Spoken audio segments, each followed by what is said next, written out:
ജനുവരി 19 ഇന്നത്തെ daily reflection. ദിവസം മുഴുവനായുള്ള വിശ്വാസം എന്ന തലക്കെട്ടോടുകൂടി ബിൽ വിൽസന്റെ കഥയിലെ അവസാന ഭാഗമാണ്. മദ്യാസക്തനെ സംബന്ധിച്ചിടത്തോളം എനിക്ക് പരാജയങ്ങൾ, ഇന്ന കാര്യങ്ങളുണ്ട്, എൻ്റെ ജീവിതത്തിൽ ഇത്തരത്തിലേക്ക് കുഴപ്പങ്ങൾ ഉണ്ടായിട്ടുണ്ട്, അല്ലെങ്കിൽ ഇന്നിപ്പോൾ പോയിക്കൊണ്ടിരിക്കുന്ന ഈ ജീവിതത്തിൽ എനിക്ക് പല ദുർബലതകളും കുഴപ്പങ്ങളും ഉണ്ട് എന്ന് സമ്മതിക്കാൻ തയ്യാറാവണമെന്നാണ് ആദ്യമായിട്ട് പറഞ്ഞത്. അങ്ങനെ ആകുമ്പോൾ നമ്മൾ നമ്മുടെ കുഴപ്പങ്ങളും നമ്മുടെ കുറവുകളും എല്ലാം സമ്മതിക്കാൻ തയ്യാറാവുന്നു. അപ്പം അവിടെ ഞാൻ എന്താണ് എന്ന വ്യക്തമായ ഒരു കാഴ്ചപ്പാട് നമുക്ക് കിട്ടി. ഇനി എങ്ങനെയാണ് മുന്നോട്ട് പോവുക? അയ്യോ, ഇപ്പം ഞാൻ എൻ്റെ ജീവിതത്തിൽ ഇത്രയൊക്കെ പ്രശ്നങ്ങൾ ഉണ്ടായല്ലോ, ഇനി ഇവിടെ നിന്ന് എങ്ങനെ മുന്നോട്ട് പോകും എന്നുള്ള ആ ചിന്ത, അവിടെ വിഷമിക്കേണ്ട കാര്യമില്ല എന്നാണെന്ന്. നിങ്ങൾ ഏതൊരു കാര്യവും പരാജയം സമ്മതിക്കാനും നിങ്ങളുടെ ദുർബലതകൾ സമ്മതിക്കാനും തയ്യാറായോ, അത് നിങ്ങളുടെ അടിത്തറയായി മാറുകയും ആ അടിത്തറയിൽ നിന്നുകൊണ്ട് നിങ്ങൾക്ക് തുടങ്ങാൻ പറ്റുമെന്ന് പറയുന്നിടത്ത് നിനക്ക് സാധ്യമല്ല, പക്ഷെ നിന്നെക്കാൾ വലിയ ശക്തി എന്ന ആശയം കടന്നു വരുന്നു. ആ വലിയ ശക്തി എങ്ങനെയാണ് പ്രവർത്തിക്കേണ്ടത്, എവിടെയാണ് പ്രവർത്തിക്കേണ്ടത്? മറ്റു മനുഷ്യരുമായിട്ടും സാഹചര്യങ്ങളുമായിട്ടും ഇടപെടുന്ന മദ്യാസക്തനെ അവിടങ്ങളിലെല്ലാം, ഒരു മദ്യാസക്തൻ്റെ ഏറ്റവും വലിയ കുഴപ്പം എന്ന് പറയുന്നത് പലപ്പോഴും വീട്ടിൽ നിന്ന് തുടങ്ങി വീട്ടിലെ വേണ്ടപ്പെട്ട ആളുകളുടെ പെരുമാറ്റം അത് വേണ്ട രീതിയിലായില്ല, അവർ വേണ്ട രീതിയിൽ എന്നെ പരിഗണിക്കുന്നില്ല, ഞാൻ പറഞ്ഞത് ആരും കേൾക്കുന്നില്ല, എന്നെ ആർക്കും മനസ്സിലാവുന്നില്ല എന്ന് തുടങ്ങിയ പരാതികൾ പറയുന്ന മദ്യാസക്തൻ മറ്റുള്ളവർ ഏതൊക്കെ രീതിയിൽ പെരുമാറിക്കോട്ടെ, അവരുടെ സ്വഭാവം ഏതൊക്കെ രീതിയിൽ നമ്മളോട് മോശമായിട്ടായിക്കോട്ടെ, അതൊന്നും തന്നെ നമ്മളെ ഉലയ്ക്കാതെ, അതല്ലെങ്കിൽ നമ്മളെ അഗാധമായി അസ്വസ്ഥതപ്പെടുത്താതെ നമ്മളാണ് മാറേണ്ടത് എന്ന ബോധ്യത്തിൽ മാറ്റം വരുന്ന ഒന്നാണ്. മറ്റു മനുഷ്യരെ അംഗീകരിക്കൽ കൂടി അവിടെ വിശ്വാസത്തിന്റെ ഭാഗമായിട്ട്, എന്നെക്കാൾ ഒരു വലിയ ശക്തി എന്ന ആശയം, ആ വലിയ ശക്തിയെ വിശ്വസിക്കാൻ തയ്യാറാവുന്നതിൻ്റെ ഭാഗമായിട്ട് തന്നെയാണ് മറ്റൊരാളുടെ അടുത്ത് നമ്മൾ കീഴ്പ്പെടാനും, നമ്മുടെ മുന്നേ കടന്നുപോയ ഒരാളുടെ അടുത്ത് സ്പോൺസർഷിപ്പുമായിട്ട് ബന്ധപ്പെട്ടുകൊണ്ട് പ്രോഗ്രാം ഏറ്റെടുക്കാനും, എൻ്റെ ബുദ്ധി മാറ്റിവെക്കാനും ഞാൻ അവിടെ തയ്യാറാവുന്നു എന്നുള്ളതാണ്. ബില്ല് വളരെ കൃത്യമായിട്ട് പറയുന്നുണ്ട്. നമ്മുടെ ലൗകികമായ ഭാവവും സ്വഭാവലാകവും വളരെ ഞെട്ടിപ്പിക്കുന്നതാണ്. അതാണ് അതിന് തൊട്ട് മുന്നേ പറയുന്നത്. പക്ഷെ ആൽക്കഹോളിക്സ് അനോണിമസിൽ ഓരോ അംഗവും പ്രവർത്തിക്കുന്നത് വളരെ ആത്മാർത്ഥമായിട്ടാണ്. തൻ്റെ ജീവിതം ഏതൊക്കെ രീതിയിൽ അനിയന്ത്രിതമായിരുന്നു എന്ന് തിരിച്ചറിയുന്ന ഒരു മദ്യാസക്തനെ സംബന്ധിച്ചിടത്തോളം ആ മദ്യാസക്തൻ മറ്റു മനുഷ്യരുടെ സഹായത്തോടു കൂടി മറ്റു മനുഷ്യരെ അംഗീകരിക്കാൻ തയ്യാറാവുന്നത് കൂടിയാണ് എയുടെ മീറ്റിംഗ്. അങ്ങനെ ആകുമ്പോൾ ഞാനത് വിശ്വസിക്കാൻ ആഗ്രഹമുണ്ട് എന്ന് പറയുന്നു. ആ വിശ്വാസം നമ്മളിലൂടെ പ്രവർത്തിക്കേണ്ടതുണ്ട്. അപ്പോൾ ആ പ്രവർത്തനം എന്ന് പറയുന്നത് എന്താണ്? ജീവിതം ഇതുവരെ പോയിരുന്ന ജീവിതം കൃത്യമായ രീതിയിലല്ല. അതിന് കാരണം എൻ്റെ അനിയന്ത്രിതമായ രീതിയിലുള്ള ചിന്തകളാണ്. ചിന്തകളെ നിയന്ത്രിക്കാൻ പറ്റുന്നില്ല. അപ്പം അതിന് നിയന്ത്രണം വരുത്താനുള്ള തുടക്കം ഞാൻ തുടങ്ങേണ്ടതുണ്ട്. ആ തുടക്കമാണ് എൻ്റെ കുഴപ്പങ്ങളും ദുർബലതകളും തിരിച്ചറിയുക എന്നത്.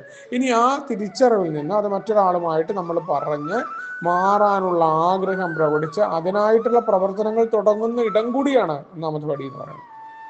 അപ്പോൾ ജീവിതത്തിൽ ഇതുവരെ ഞാൻ പ്രവർത്തിച്ചുകൊണ്ടിരിക്കുന്ന രീതി ശരിയല്ല, ഇനി ഇവിടെ നിന്ന് ആരംഭിക്കേണ്ടതുണ്ട്. ആൽക്കഹോളിക്സ് അനോണിമസ് എന്ന് പറയുന്ന, അല്ലെങ്കിൽ എയുടെ പ്രോഗ്രാം എന്ന് പറയുന്നത് ഒരു ജീവിത രീതി മുന്നോട്ട് വെക്കുന്ന ഒന്നാണ്. ആ ജീവിത രീതി എങ്ങനെയാണ്? പണ്ടത്തെ അതേപോലെ ഞാൻ വിട്ടുതരത്തില്ല, ഇനി ഞാൻ അങ്ങനെ ചെയ്യില്ല, അല്ലെങ്കിൽ ഒരാൾ പറഞ്ഞാൽ 10 ഞാൻ മറുപടി പറയും, ഇതല്ല. മറിച്ച് വളരെ കൃത്യമായി മറ്റു മനുഷ്യരെ ഉൾക്കൊണ്ടുകൊണ്ട്, ചില കാര്യങ്ങൾ വിട്ടുകൊടുത്തുകൊണ്ട്, ചില കാര്യങ്ങൾ നമുക്ക് അഭിപ്രായം പറയാൻ പറ്റുന്ന സ്ഥലങ്ങളിൽ അഭിപ്രായം പറയാതെ മാറി നിന്നുകൊണ്ട്, മറ്റുള്ളവരുടെ മത്സരത്തിന് നിൽക്കാതെ മാറിപ്പോകുന്ന ഒന്നാണ്. അതല്ലാതെ ഞാൻ ആരാ മോൻ എന്ന ഭാവത്തിൽ അടിക്കടിക്ക് ഞാൻ ഭയങ്കര സംഭവമാണെന്നുള്ള വർത്താനം പറയുകയും ആ ഈഗോയുമായിട്ടാണ് അത് ഏത് തരത്തിലുള്ള മത്സരം ഞാൻ ഉണ്ടാക്കി കഴിഞ്ഞാലും അത് ജീവിത രീതിയല്ല. കാരണം ജീവിതത്തിന്റെ എല്ലാ കാര്യങ്ങളിലും അതെൻ്റെ വീട്ടിൽ പ്രാവർത്തികമാക്കി തുടങ്ങിക്കൊണ്ട് സമൂഹത്തിലും ആൽക്കഹോളിക്സ് അനോണിമസിന്റെ മീറ്റിങ്ങിലും പ്രാവർത്തികമാക്കണം. വിശ്വാസത്തെക്കുറിച്ച് ഞാൻ പല രീതിയിൽ സംസാരിക്കുകയും എനിക്കൊരു മീറ്റിങ്ങിൽ മര്യാദയ്ക്ക് 1 മണിക്കൂർ ഇരിക്കാൻ പോലും പറ്റുന്നില്ലെങ്കിൽ ഏത് വിശ്വാസം, ഏത് വലിയ ശക്തിയെക്കുറിച്ചാണ് ഞാൻ പറയുന്നത് എന്നുള്ളതാണ്. വിശ്വാസം പ്രവർത്തിക്കേണ്ടതുണ്ട്. കുടിക്കാതിരിക്കൽ മാത്രമാണോ? മറ്റു മനുഷ്യരെ അംഗീകരിക്കുക, മറ്റു മനുഷ്യരെ കേട്ടിരിക്കാൻ എന്നെ സാധ്യമാക്കുന്നത് പോലും ഈ വിശ്വാസത്തിന്റെ ഭാഗമാണ്. മറ്റുള്ളവരോട് ക്ഷമിക്കാൻ സഹായിക്കുന്നില്ല, ഞാൻ ക്ഷമിക്കില്ല, ഞാൻ ഒരു തരത്തിലും വിട്ടുതരില്ല എന്ന വാശിയിൽ സംസാരിക്കുന്നതാണ് വിശ്വാസം. ഇതെല്ലാം മാറ്റുന്നതാണ്.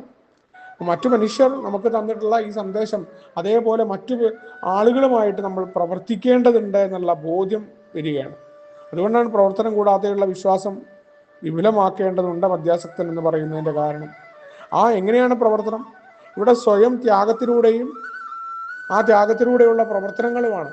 ആ ത്യാഗം എന്ന് പറയുന്നത് ഈഗോയുടെ, എൻ്റെ ഞാനെന്ന ഭാവത്തിന്റെ നാശമാണ്. പലപ്പോഴും നമുക്ക് ഞാൻ എന്തോ സംഭവമാണ്, എന്നെ അപമാനിച്ചു, എന്നോട് അങ്ങനെ ചെയ്തു എന്ന തോന്നലുകൾ അതിനെപ്പോലും മാറ്റി നിർത്താനായിട്ട് സഹായിക്കുന്നതാണ്.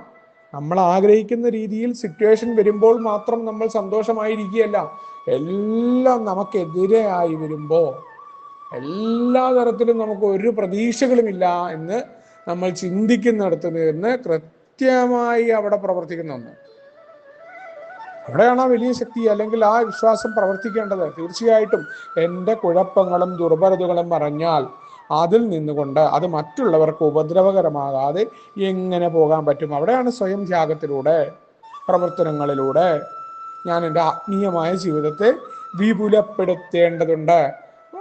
എൻ്റെ ഇതുവരെയുള്ള ജീവിത രീതി ശരിയല്ല, എൻ്റെ അറിവും എൻ്റെ ബുദ്ധിയുമാണ് എല്ലാം എന്ന ആ ഭാഗങ്ങളിൽ ഒരു മാറ്റം വരുത്താണ്. എല്ലാത്തിനെയും സംശയഗതിയോടുകൂടി മറ്റൊരാളെയും വിശ്വസിക്കാൻ പറ്റാതിരുന്ന നമ്മൾ മറ്റുള്ളവരെ വിശ്വസിക്കാൻ തുടങ്ങുന്നു.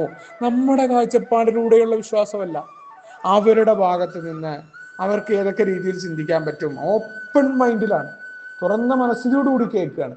അവിടെ പോലും നമ്മുടെ മുൻധാരണകളോ നമ്മുടെ കാഴ്ചപ്പാടുകളോ മറ്റുള്ള മനുഷ്യരിലേക്ക് അടിച്ചേൽപ്പിക്കാതിരിക്കുമ്പോൾ അവിടെ പോലും വിശ്വാസം പ്രവർത്തിക്കുകയാണ്.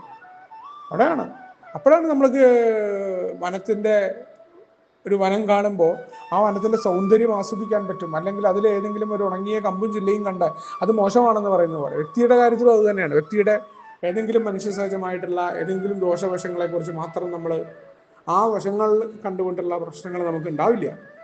അവിടെയാണ് നമ്മുടെ ആത്മീയമായ ജീവിതം എന്ന് പറയുന്നത്. മറ്റു മനുഷ്യരെ ഉൾക്കൊള്ളുന്നതാണ് നമ്മുടെ ആത്മത്തിലേക്ക്. മറ്റു മനുഷ്യർ നമ്മളെപ്പോലെ ആഗ്രഹിക്കുന്ന രീതിയിൽ മാറിയിട്ടല്ല, അവരെങ്ങനെയാണോ ആ രീതിയിൽ അവരെ ഉൾക്കൊള്ളാൻ നമ്മളെ പ്രാപ്തമാക്കുന്നെന്തോ അതാണ് ആത്മീയമായിട്ട് നിൽക്കുന്നത്. അപ്പോൾ മാത്രമാണ് മധ്യാസക്തന് തീർച്ചയായിട്ടും ഈ ദിവസം ആ വിശ്വാസത്തിൻ്റെ കരുത്തിൽ തൻ്റെ ജീവിതത്തിൽ ഉണ്ടാകുന്ന ഏതൊരു പ്രതിസന്ധിയും ഏതൊരു പ്രശ്നവും തന്നെ അഗാധമായിട്ട് ഉള്ളുലയ്ക്കാതെ, ഞാൻ ആൽക്കഹോളിക്സ് അനോണിമസിൻ്റെ ഒരു മെമ്പറാണ്, എയുടെ പ്രോഗ്രാമിൻ്റെ ഉള്ളിലാണ്, ഞാൻ ആത്മീയ ജീവിതത്തിലാണ് എന്ന ഒറ്റ ബോധ്യത്തിൽ ആ ഒരു വിശ്വാസം തരുന്ന ആ ഒരു എന്താ പറയുക, ആ ഒരു കരുത്തിൽ മുന്നോട്ട് പോകാനായി പറ്റുമെന്ന കൃത്യമായ ഓർമ്മപ്പെടുത്തലാണ് ഇന്നത്തെ ഡെയിലി റിഫ്ലക്ഷൻ. നമുക്ക് ഒരുമിച്ച് ഡേ പറയും തത്വങ്ങളോട് മുന്നോട്ട് പോകാം. ശുഭദിനം, സുപ്രഭാതം.